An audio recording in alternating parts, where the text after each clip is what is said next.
अभी हम आए थे ईएनए आयुर्वेदिक मेडिकल कॉलेज के कैंपस टूर करने के लिए। तो यहाँ पर हम कॉलेज के कैंपस में पहुँच चुके हैं। आज इस वीडियो में हम आपको पूरा कैंपस टूर कराने वाले, जिसमें कि हम आपको बताएंगे हॉस्पिटल का पेशेंट फ्लो कितना रहता है, एकेडमिक बिल्डिंग कैसा है और फैकल्टी कैसी है। ये सारी चीज़ें इस वीडियो में डिस्कस करेंगे और साथ ही साथ बच्चों से भी रिव्यू लेने वाले हैं। तो वीडियो को स्टार्ट करते हैं और पूरा कैंपस का टूर कराते हैं।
तो गाइज अभी हम हॉस्पिटल पे पहुंच चुके हैं। ये जो हॉस्पिटल है आपका ईएनए आयुर्वेदिक मेडिकल कॉलेज, यहाँ पे कुछ बच्चे मुझे दिख रहे हैं और उनसे हम रिव्यू लेने वाले हैं। कॉलेज कैसा है और इसका एकेडमिक कैसा है, सारी चीज़ें डिटेल में जानने वाले। तो चलिए स्टार्ट करते हैं। बच्चे से हम जानकारी लेंगे। हालांकि ये बच्चा जो मुझे मिला है तो उनके बारे में डिटेल जानकारी लेंगे। कॉलेज कैसा है? आपका नाम? मेरा नाम रईस सैयद है। आप कहाँ से हो? मैं महाराष्ट्र से आया हूँ। बेसिकली आप महाराष्ट्र से बिलोंग करते हो। तो मुझे आप ये बताइए कि आपका ये कॉलेज कैसा लगा और आपको कॉलेज के बारे में सबसे पहले कैसे पता चला?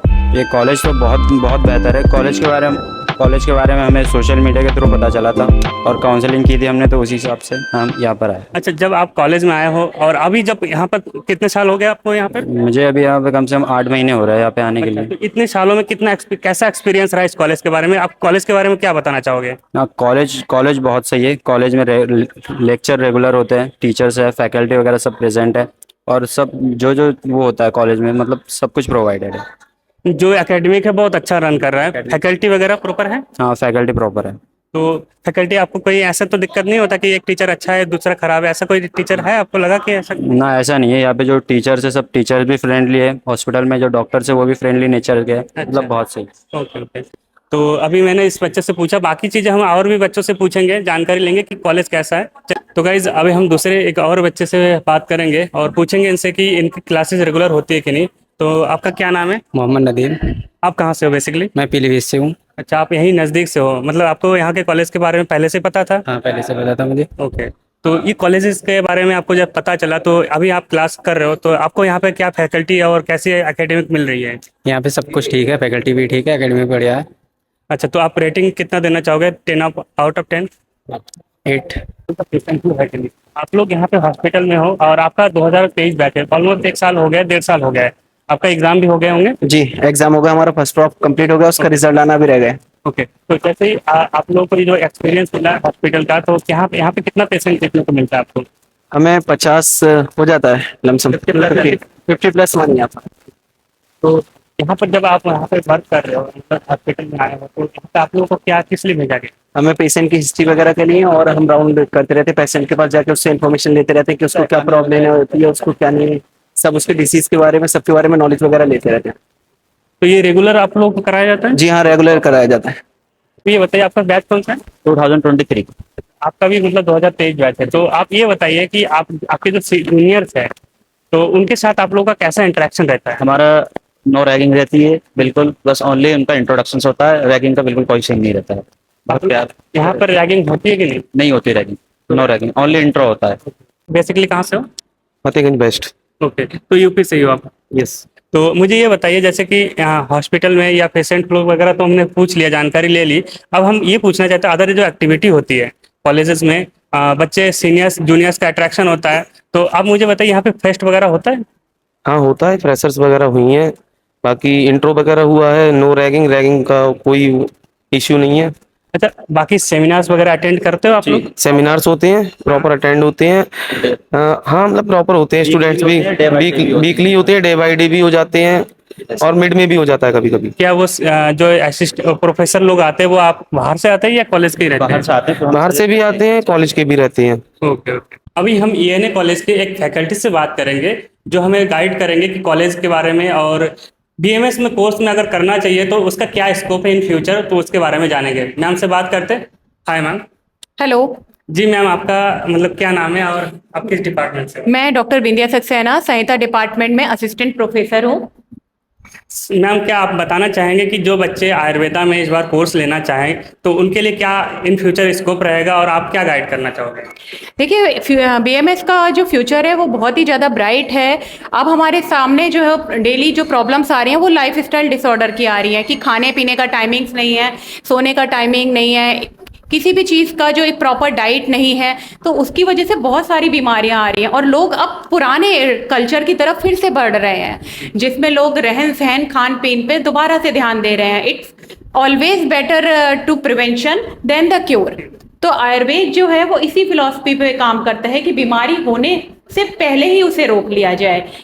तो मैं इसीलिए कहूंगी कि बीएमएस का एक अच्छा खासा स्कोप है, एज अ कंसल्टेंट बहुत स्कोप है, as a research scholar scope है, और आजकल नई ब्रांचेस आ गए हैं like dietitian, life style consultant, बहुत सारे स्कोप हैं। और रिसेंटली फॉरेन में भी बीएमएस का बहुत अच्छा स्कोप है। फॉरेन में भी 1100 1700 बीएमएस डॉक्टर पर ईयर मांगे जा रहे हैं, तो बहुत अच्छा स्कोप है। And I will like to say कि विलिंगली चूज करें।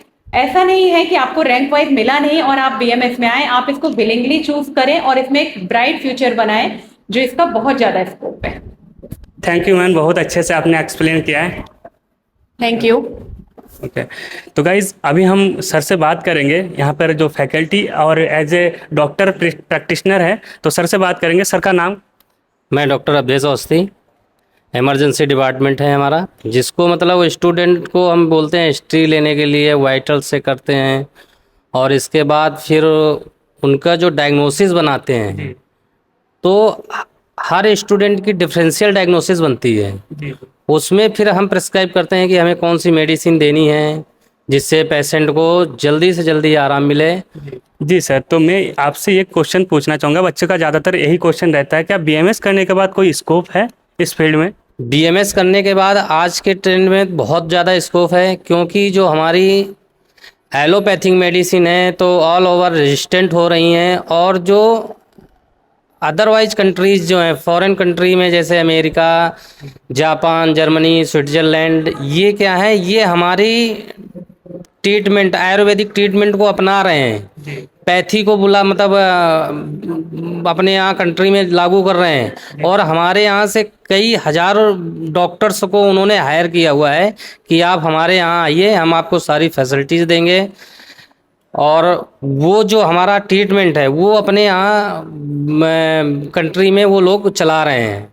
क्यों चला रहे हैं? क्योंकि जो हमारी हर्बल मेडिसिन है, आयुर्वेदिक मेडिसिन है, ये कभी रेजिस्टेंट नहीं होती हैं। ये लॉन्ग टाइम तक, आप बचपन से लेके और अंत तक ये यूज करने वाली दवाइयाँ हैं, ये कभी रेजिस्टेंट नहीं होती हैं और फ़ायदा इनको लॉन्ग टाइम तक रहता है। इस वजह से अदर कंट्री जितनी भी हैं फॉरेंसिक कंट्री, वो आयुर्वेदिक ट्रीटमेंट को अपना रही हैं। जी, मतलब इस फील्ड में अगर आप आओगे तो यहाँ पर कम साइड इफेक्ट देखने को मिलेगा या ना के बराबर साइड इफेक्ट देखने को